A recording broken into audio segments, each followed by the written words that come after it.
jihar ta Difa, General de Division Muhammad Ibrahim Bagadoma ya jagoranci wani zaman taro da al'ummar garin Gagam da ke cikin kominikin Gaskeru domin tattaunawa akan zancen sha'anin tsaro da kuma zaman lafiya da kwanciyar hankali da ƙara haɗin kan 'yan ƙasa. Ga dai ƙarin bayani a cikin wannan rahoton da Abdulrahman Bukar ya aiko daga Difa. Shi dai wannan zaman taro da gwamnan jihar Difa General de Division Muhammadu Ibrahim Bagadoma ya jagoranta a garin Gagam da ke cikin kominikin Gaskeru ya ba da damar yi wa jama'a tuni akan al'amuran da suka danganta da zaman yau, maganar tsaro da kiyayewa da duk wata matsalar rashin jituwa a cikin karkara. A nan dai a cikin hudubar da ya gabatar, gwamnan jihar Difa da farkon fari da ya isar da gaisuwar magabatan koli zuwa ga mazamna wannan gari na Gagam, wanda ke ci gaba da nuna hali na juriya akan duk irin matsalolin da ke kalubalantar su, a musamman ma maganar tsaro. Shugaban ƙasa General Abdurrahman Chani da Prime Minister Ali Lamin Muhammad Zain da kuma duka sauran mambobin gwamnati suna shauraron ku, sun sa ido suna diba su gani irin abin da yake wakana a dukkan karkara, kuma alhamdulillahi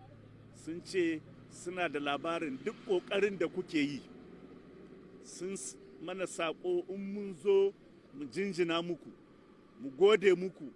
kuma mu roƙe ku ku ci gaba da abin da kuka saba yi. Ita dai wannan haɗuwar da ta zo a daidai lokacin da kaka ke sa kai ta ba gwamnan jihar Difa damar jan hankalin jama'a kan zamantakewa da kuma wasu zantuttuka kamar haka. Ina so in janyo hankalinku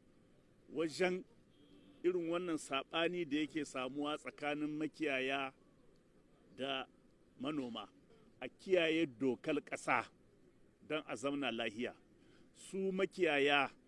kas kuskura su kai bisashensu ga gonakan abokan zamansu, su kuma manoma su dinga amfani da lokacin da aka ba su kwashe albarkar gonarsu don kal a zo a yi musu ɓanna. Ala kulli halin ko menene ya faru, muna so mutane su gane cewa babu wani mahalukin da yake iya ma kanshi shari'a. Duk abin da ya faru in aka yi ma ɓanna ka kai ƙara. Don haka gwamnati ta ajiye ma'aikata iri-iri, shine damal da gwamnati ta baka. Zaman lahiya shine babban arzikinmu. Zance na ƙarshe shine cewa hal yanzu akwai gidauniyar ƙasa wadda da ita ne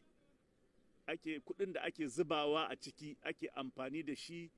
ake kawo muku wannan jami'an tsaro, ake saya musu makamai, ake ba su ɗan albashin da za su zo dare da rana suna taimakawa don a samu kwanciyar hankali a ƙasa wannan tamu. Ba a ce ba mutum dole he ka ba da kaza, amma duk abin da ka hi ƙarhin shi, in dala 10, in dala 100, in jika, duk abin da mutum ya hi ƙarhin shi ya zo ya zuba,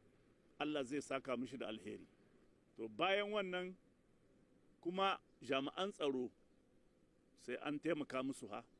ya zamanto kowa ya buɗe idanu, ya buɗe kunnuwan shi, abin da ya ji ko ya gani ya zo ya gaya musu. A ƙarshe dai gwamnan jihar Difa General de Division Muhammadu Ibrahim Bagadoma ya yi kira na musamman akan ci gaba da addu'o'i zuwa ga ƙasar mu ta Niger, domin ganin da Allah ya kare ta daga duk wani sherin maƙiya da ke ci gaba da nuna hassada akan wannan sabuwar tafiyar ta gina ƙasa, neman 'yanci da kuma kare ƙimar ƙasar mu.